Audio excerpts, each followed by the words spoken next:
Chemistry board exam 2025 के लिए बहुत ही इंपॉर्टेंट सब्जेक्टिव क्वेश्चन करवा रहे हैं, ठीक ना।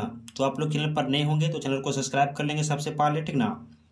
इंपॉर्टेंट सब्जेक्टिव क्वेश्चन है ठोस अवस्था यानी बाउंड शॉट हम करवा रहे हैं ठोस अवस्था से। जितने भी चैप्टर नंबर 1 से पूछे रहेंगे सब्जेक्टिव क्वेश्चन, ठीक ना, वो भी सारा क्वेश्चन करवा देंगे। जो आने वाला रहेंगे वो भी क्वेश्चन करवा देंगे, ठीक ना। तो यानी कि बाउंड शॉट में एक वीडियो में ही आपका खत्म हो जाएगा सॉलिड अवस्था ठोस अवस्था से चैप्टर, ठीक ना। ये वन शॉर्ट क्वेश्चन करवा रहे हैं, ठीक ना। वन शॉर्ट सब्जेक्टिव क्वेश्चन, ठीक ना, चैप्टर नंबर 1 से, चैप्टर नंबर 1 का, ठीक ना। तो पहला क्वेश्चन है कि कांच को अतिशीघ्र द्रव्य क्यों माना जाता है। तो आंसर में आपको लिखना है कि कांच एक प्रकार के अक्रिस्टलीय ठोस है, इसे धीरे धीरे बहने की प्रवृत्ति होती है। यही कारण है कि कांच को अतिशीघ्र द्रव्य कहा जाता है। कांच क्या है तो हमारा एक अक्रिस्टलीय ठोस है, ठीक ना।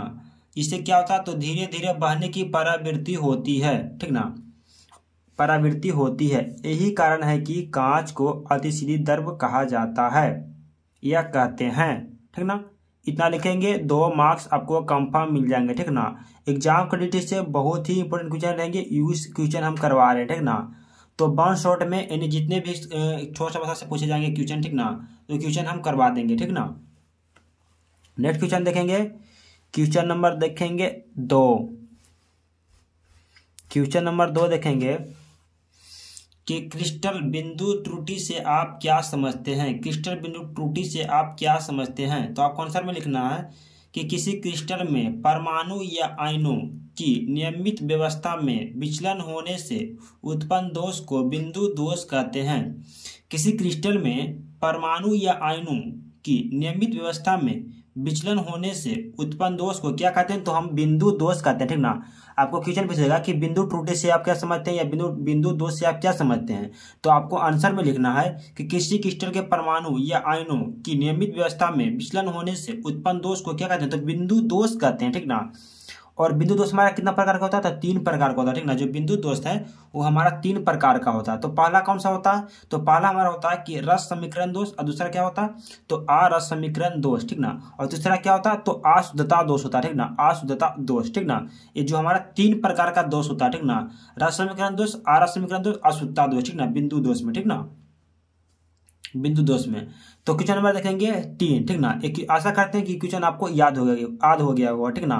तो आप इस क्वेश्चन को समझेंगे, ठीक ना, रटेंगे नहीं। आपको एक बार में समझ में ना आए तो वीडियो को बैक करके दोबारा आपको सुनना है, ठीक ना, हमारी बात को सुनना है, ठीक ना, जिससे कि आप लोगों को याद हो जाए क्वेश्चन, ठीक ना।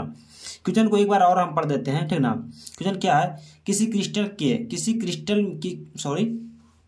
किसी क्रिस्टल में परमाणु या आयनों की नियमित व्यवस्था में विचलन होने से उत्पन्न दोष को क्या कहते हैं तो बिंदु दोष कहते हैं। बिंदु दोष कितने प्रकार के होते हैं 3 प्रकार के होते हैं। पहला रस समीकरण दोष, अरस समीकरण दोष, अशुद्धता दोष, ठीक ना। क्वेश्चन नंबर देखेंगे 3। क्वेश्चन नंबर 3 बहुत ही इंपॉर्टेंट क्वेश्चन है, क्वेश्चन नंबर, ठीक ना, ठीक ना, जो 2 मार्क्स में और 5 मार्क्स में दोनों में पूछे जाते हैं, ठीक ना। क्वेश्चन क्या है कि शॉर्टकी दोष तथा फ्रैंकल दोष के बीच अंतर को लिखें या क्या के अंतर के बीच क्या अंतर है, ठीक ना, ये भी लिख सकते हैं, ठीक ना। यहाँ पे क्वेश्चन क्या है कि क्या अंतर है, ठीक ना। तो आपको आंसर में लिखना है कि शॉर्टकी दोष तथा फ्रैंकल दोष में निम्नलिखित अंतर है, ठीक ना, यानी इक्वल अंतर है, ठीक ना, निम्नलिखित अंतर है। तो अंतर क्या है तो पहले शॉर्टकी दोष में देखेंगे, 1 नंबर पॉइंट दे के इधर लिखेंगे कि इस दोष में समान संख्या में धन आयन और ऋण आयन अपना जालक बिंदु छोड़कर बाहर निकल जाते हैं, उसी को हम क्या कहते हैं तो शॉर्टकी दोष के अंतर्गत आते हैं, ठीक ना। दूसरा पॉइंट भी लिखेंगे, इधर लिखेंगे फ्रैंकल दोष में, ठीक ना, पॉइंट 1 देके कि इस दोष में कुछ धन आयन अपना जालक बिंदु को छोड़कर अंतर आकाशीय स्थान में चले जाते हैं, ठीक ना। अपना जालक बिंदु छोड़कर कहाँ चला जाता है तो अंतर आकाशीय स्थान में चला जाता है, ठीक ना। पॉइंट नंबर 2 देखेंगे कि इस दोष में क्रिस्टल का घनत्व कम होता है। किसमें तो शॉर्टकी दोष में जो क्रिस्टल का घनत्व होता है वो बहुत ही कम होता है, यानी कम होता है, ठीक ना। और इसमें क्या लिखना है कि इस दोष में घनत्व पर कोई प्रभाव नहीं पड़ता। जो फ्रैंकल दोष में इसमें घनत्व पर कोई भी प्रभाव नहीं पड़ता, ठीक ना, घनत्व बढ़े या घटे इससे कोई मतलब नहीं फ्रैंकल दोष का। इसमें क्या होता है तो घनत्व कम जाता है, ठीक ना। क्वेश्चन नंबर पॉइंट नंबर देखेंगे 3 कि इसका उच्च सहसंयोजक संख्या होता है, इसका उच्च सहसंयोजक संख्या होता है, ठीक ना। इधर देखेंगे इसका निम्न उप सहसंयोजक संख्या होता है, ठीक ना। इसका देखेंगे एग्जाम्पल में NaCl, KCl, CaCl, KBr, ये सभी क्या होते हैं तो शॉर्टकी दोष होते हैं, ठीक ना। इधर देखेंगे फ्रैंकल दोष में देखेंगे कि ZnS, AgCl, AgBr, ये सभी क्या होते हैं तो सभी क्या होते हैं तो फ्रैंकल दोष होते हैं, ठीक ना।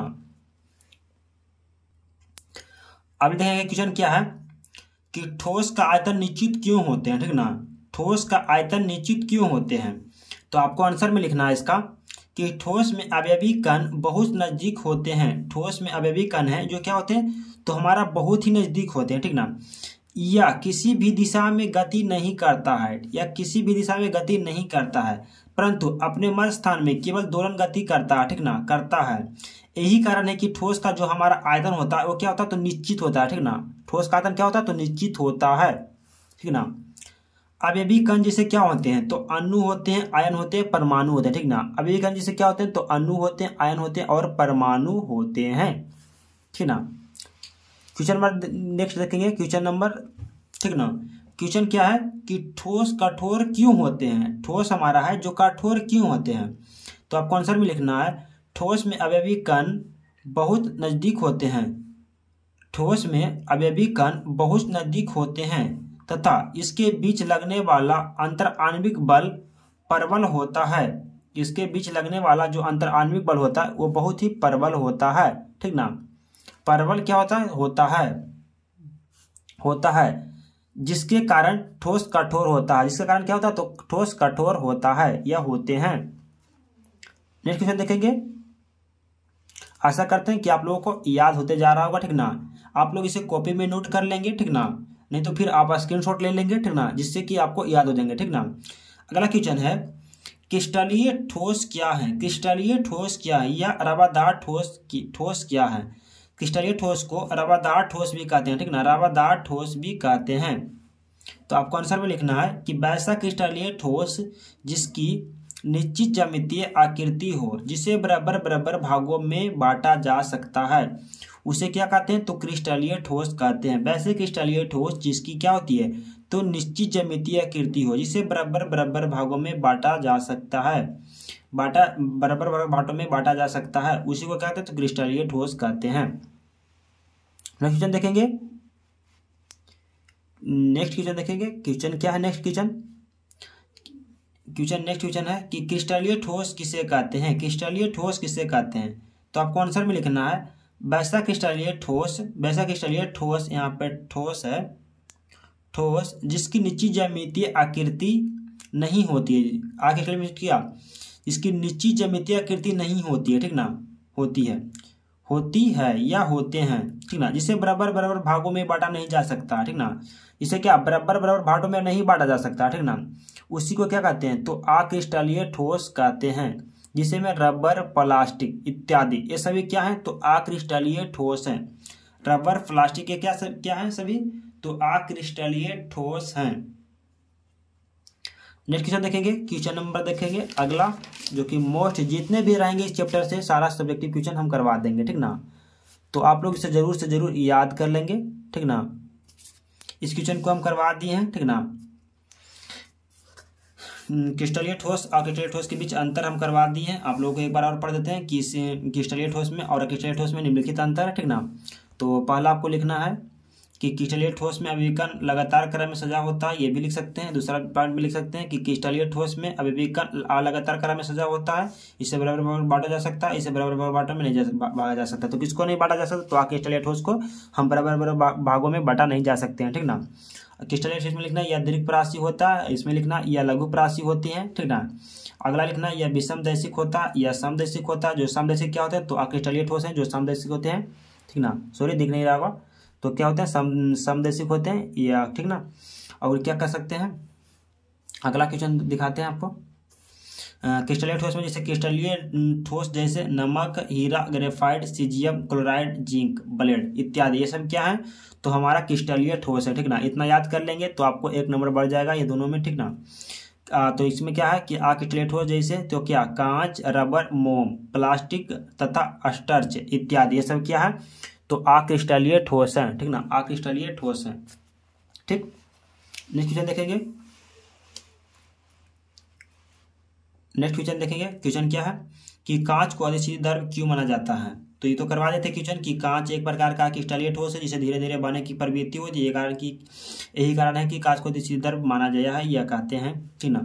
अगला क्वेश्चन देखेंगे कि आयनिक ठोस गलित अवस्था में विद्युत के सुचालक होते हैं, लेकिन ठोस अवस्था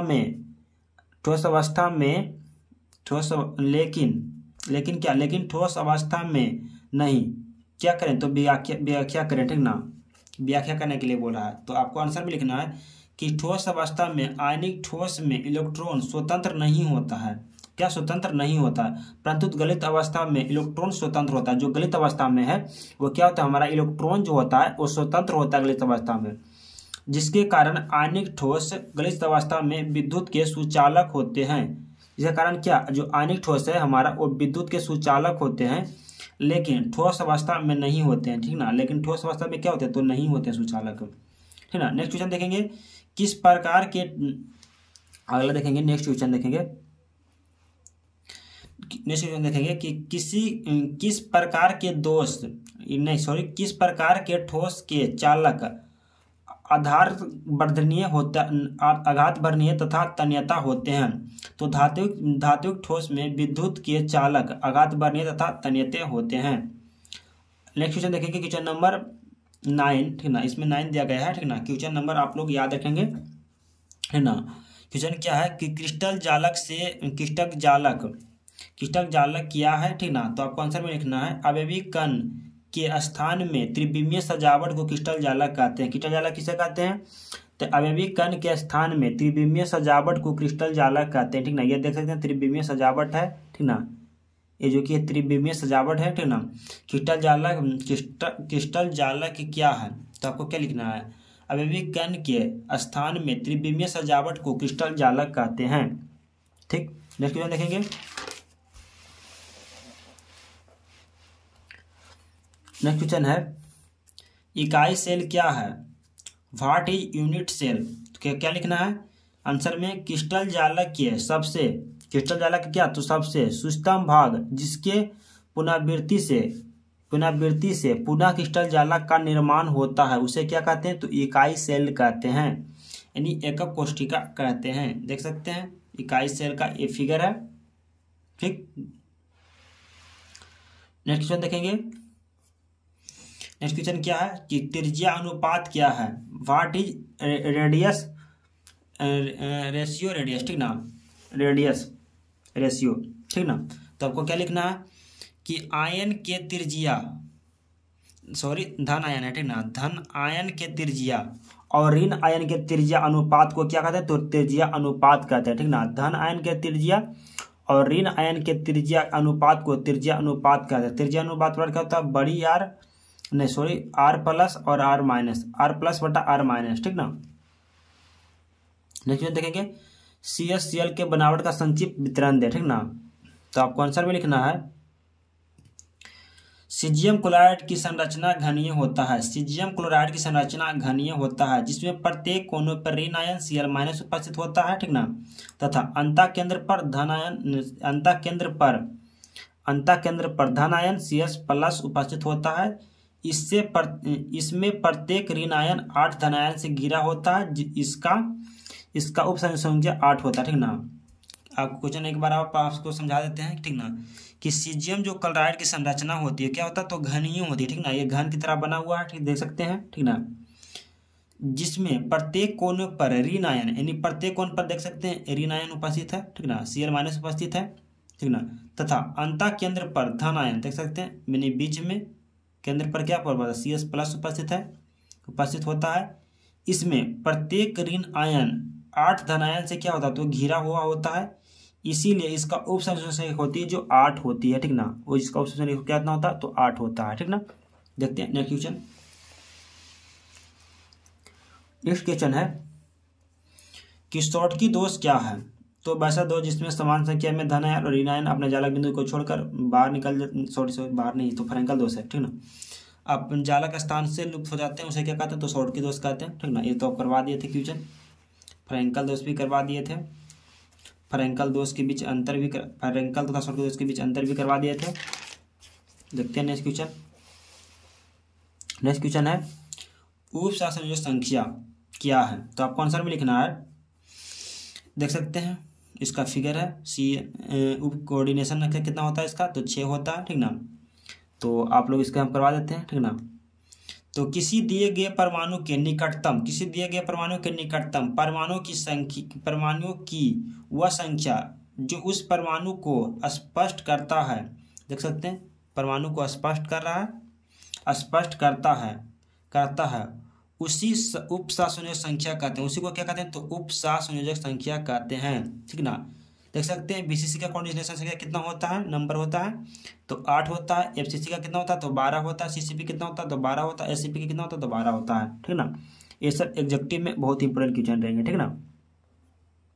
इसे आप लोग इसे याद कर लेंगे, नहीं तो फिर आप स्क्रीनशॉट लेकर याद करेंगे, जैसा भी आपको है। ऐसे तो हम बेहतर कहते हैं कि आप कॉपी में से नोट कर लेंगे, ठीक ना, उसके बाद याद कर लेंगे। तो बहुत ही इंपॉर्टेंट क्वेश्चन हम जो करवा रहे हैं, ठीक ना। आप देख सकते हैं हर बार बोर्ड एग्जाम में बहुत ही बार पूछा गया होगा, ठीक ना। वही सब क्वेश्चन करवा रहे हैं जो एग्जाम में आ सकते हैं या आया हुआ होगा, ठीक ना, उसी क्वेश्चन को करवा रहे हैं, ठीक ना। सॉलिड स्टेट यानी ठोस अवस्था का वन शॉट हम करवा रहे हैं, ठीक ना। जो भी वीवीआई क्वेश्चन इस चैप्टर से बनते हैं वही सब सारा क्वेश्चन हम करवा रहे हैं, ठीक ना। अगला क्वेश्चन है कि संकुलन क्षमता क्या है, संकुलन क्षमता क्या है, तो आपको क्या लिखना है, व्हाट इज पैकिंग इफिशिएंसी। तो क्या है, किसी क्रिस्टल में परमाणु अणु या आयन अवयवी कण, जिस ब्रैकेट में क्या होता है, ये सब अवयवी कण है, ठीक ना, के द्वारा छेके गए कुल स्थान के प्रतिशत को क्या कहते हैं, तो संकुलन क्षमता कहते हैं। एसएससी यानी 52.38% होता है, 38% होता है, ठीक ना। एफसीसी के 74% होता है और इसका खाली होता है कितना, एसएससी का कितना होता है, 47%, इसका कितना होता है, 26% होता है, ठीक ना। और बीसीसी का कितना होता है, तो 68% होता है, ठीक ना। और एससीपी, सीसीपी और कितना, एससीपी और सीसीपी और क्या एफसीसी में कितना होता है खाली परसेंट, तो इतनी होता है, ठीक ना। 74% भरा हुआ था, खाली होता है 26%। दो चार को ऑब्जेक्टिव करवा देते हैं, ठीक ना। देख सकते हैं ऑब्जेक्टिव भी है। किसी धातु में एससीपी में पाया जाता है जेडजी और एमजी, ठीक ना। किसी धातु में सीसीपी में पाया जाता है तो एजी और एयू। डोपिंग क्या है, तो शुद्ध अर्धचालक में डोपिंग क्या, जो बहुत ही इंपॉर्टेंट क्वेश्चन है, ठीक ना, कि डोपिंग क्या है, तो शुद्ध अर्धचालक में अशुद्धियां मिलाने की प्रक्रिया को डोपिंग कहते हैं। क्या कहते हैं, तो डोपिंग माने क्या, तो प्योर सेमीकंडक्टर, शुद्ध अर्धचालक। नेक्स्ट क्वेश्चन देखेंगे। नेक्स्ट क्वेश्चन क्या है कि बिंदु दोष क्या है, तो किसी क्रिस्टल में परमाणु या आयनों की नियमित व्यवस्था में विचलन होने से उत्पन्न दोष को बिंदु दोष कहते हैं। बिंदु दोष 3 प्रकार के होते हैं, रस समीकरण दोष, आरस समीकरण दोष, अशुद्धता दोष से करवा दिए हैं, ठीक ना। नेक्स्ट क्वेश्चन है, क्वेश्चन नंबर है 22 दिया गया है, लेकिन क्वेश्चन नंबर हम करवा दिए हैं लगभग 24 चल रहा होगा, 24 या 26। क्वेश्चन क्या है कि पी टाइप अर्धचालक क्या है, जब त्रिविमीय संयोजक अशुद्धियां जैसे BgA के वर्ग 14 के तत्व जैसे सिलिकॉन या जर्मेनियम के साथ मिलाते हैं तो एक धन आयन छिद्र होता है। इस प्रकार के अर्धचालक को पी प्रकार के अर्धचालक कहते हैं, ठीक ना। क्या कहते हैं, तो पी टाइप अर्धचालक किसे कहते हैं, तो आपको आंसर में लिखना है कि जब त्रिविमीय अशुद्धियों जैसे बैलियम गैलियम, बी से क्या होता है, तो बैलियम होता है, बैलियम गैलियम के वर्ग 14 के तत्व, ठीक ना, वर्ग 14 के सब तत्व है, ठीक ना। इससे सिलिकॉन जर्मेनियम मिलाते हैं तो एक धन आयन छिद्र होता है, एक धर्म छिद्र होता है, जिसके इस प्रकार के अर्धचालक को पी प्रकार के अर्धचालक कहते हैं। अगला क्वेश्चन देखते हैं, क्वेश्चन नंबर, अनुचुंबकीय पदार्थ क्या है, तो आपको आंसर में लिखना है कि वह पदार्थ जो चुंबकीय क्षेत्र के द्वारा दुर्बल से आकर्षित होता है उसे चुंबकीय पदार्थ कहते हैं। एवं इस गुण को अचुंबकीय या अनुचुंबकीय कहते हैं। नेक्स्ट क्वेश्चन देखेंगे। नेक्स्ट क्वेश्चन क्या है कि प्रतिचुंबकीय पदार्थ क्या है? वह पदार्थ जो चुंबकीय क्षेत्र के द्वारा दुर्बलता से क्या कहते हैं तो विकर्षित करते हैं उसे क्या कहते हैं तो प्रतिचुंबकीय कहते हैं, चुंबकीय कहते हैं। जिससे में क्या हो जाएगा एग्जाम्पल में Cu पर +29 होता है, ठीक ना। एग्जाम्पल आप लोग इसे देख लीजिएगा, नोट करना है तो कर लीजिएगा। क्या लौह चुंबकीय पदार्थ क्या है? वह पदार्थ जो चुंबकीय क्षेत्र के द्वारा प्रबलता से आकर्षित हो जाता है उसे लौह चुंबकीय कहते हैं। क्या होता है प्रबलता से क्या तो आकर्षित हो जाता है उसे क्या कहते हैं तो लौह चुंबकीय कहते हैं। नेक्स्ट क्वेश्चन देखेंगे। सॉरी, क्वेश्चन नंबर समाप्त हो गया, ये क्वेश्चन करवा दिए अंतरकाशीय दोष, ठीक ना। तो चैप्टर नंबर 1 सॉलिड स्टेट से यानी ठोस अवस्था से हम क्वेश्चन करवा दिए हैं, ठीक ना। ठोस अवस्था से हम 1 शॉर्ट करवा दिए हैं, ठीक ना। तो आप लोग इसे जरूर से जरूर याद कर लेंगे और चैनल पर नए होंगे तो चैनल को सब्सक्राइब कर लेंगे। मिलते हैं अब नेक्स्ट वीडियो में, तब तक के लिए जय हिंद जय भारत। अब लाएंगे बिलियन का, ठीक ना। आप लोग कमेंट करेंगे तो बिलियन का लाएंगे। इसी तरह से हम ऑल चैप्टर करवा देंगे, ठीक ना, 1 शॉट। और एग्जाम की ड्यूटी से बहुत ही इंपॉर्टेंट क्वेश्चन करवाते हैं, ठीक ना। तो आप लोग इसे जरूर से जरूर याद कर लेंगे, ठीक ना। हल्का में लीजिएगा तो हल्के नियर नंबर भी आएगा, ठीक है। तो इसे आप याद कर लेंगे।